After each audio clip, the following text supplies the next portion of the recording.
Nelly Mauchamp, Daniel Linhart, bonjour. Bonjour. Vous avez écrit dans la collection Idées reçues un ouvrage sur le travail. Quelle est l'idée reçue la plus courante sur le travail? Bien, reprenons celle qui consiste à dire qu'il faut redonner le goût du travail aux Français. L'idée que les Français sont un peuple paresseux depuis surtout les 35 heures est une idée bien répandue et on entend beaucoup de discours politiques de Raffarin, de Sarkozy visant à réhabiliter la valeur du travail ou à remettre les Français au travail.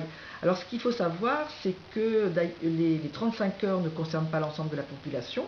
Des actifs, il y a beaucoup de salariés qui travaillent bien plus que 35 heures, ça c'est déjà un premier point très important. Le deuxième, c'est qu'il y a des gens qui travaillent moins, mais qui sont des salariés à temps partiel qu'on appelle temps partiel subi, c'est-à-dire qui ne demandent qu'à travailler plus, mais ne trouvent pas à compléter leur temps partiel, donc ça c'est un deuxième facteur.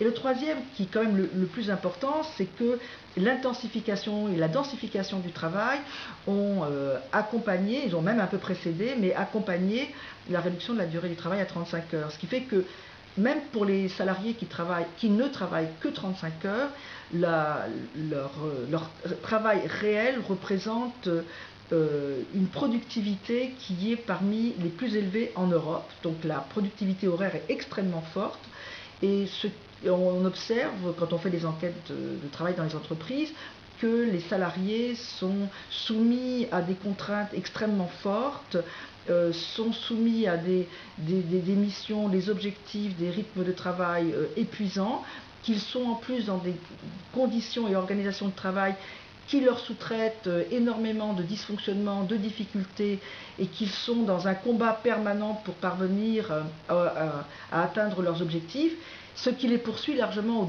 au-delà des 35 heures, et on voit beaucoup de salariés qui emportent du travail chez eux ou qui essayent de maintenir leurs compétences, actualisées comme il est exigé, leurs compétences, leur employabilité. Et donc le phénomène, le paradoxe qu'on peut souligner, c'est qu'on a probablement une contraction quantitative du travail, mais que le travail, et notamment en France, devient de plus en plus obsédant, de plus en plus obsessionnel, et les gens sont complètement envahis par leur travail. Et ce qui se passe au travail est de l'ordre de l'épreuve permanente auquel les salariés sont soumis, et qui prend souvent une allure de tragédie, parce qu'il y a une dimension particulièrement vitale.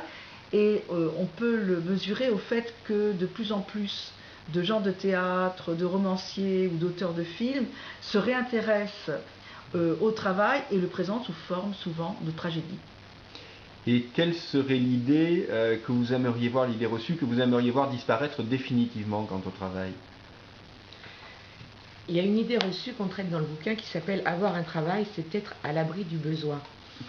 Et en fait, c'est une idée reçue qui avait cours il y a un certain nombre d'années et qui, pour l'instant, n'est plus vraiment à l'ordre du jour, puisqu'en fait, avec ce que disait Daniel, c'est-à-dire de plus en plus de contrats à temps partiel, avec les petits boulots que les gens enchaînent avec en alternance des périodes de chômage, avec aussi la smigardisation du salariat français, c'est-à-dire qu'il y a de plus en plus de gens qui sont payés au SMIC, en fait, on n'est plus à l'abri du besoin quand on a un boulot.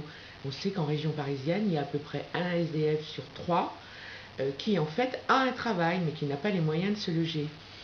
Alors, quand on parle effectivement de développement de l'emploi, on a développé l'emploi en France en se disant de façon quantitative, en se disant il faut absolument créer des emplois.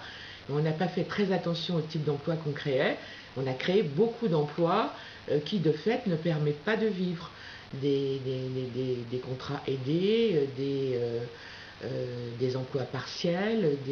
Alors, comme ce sont en plus très souvent des femmes qui occupent ce type d'emploi, et que ces femmes ont souvent des enfants, ce sont souvent des familles monoparentales, on a de fait une population de gens pauvres, de travailleurs pauvres, le terme qu'on a repris de l'anglais, working poor, qui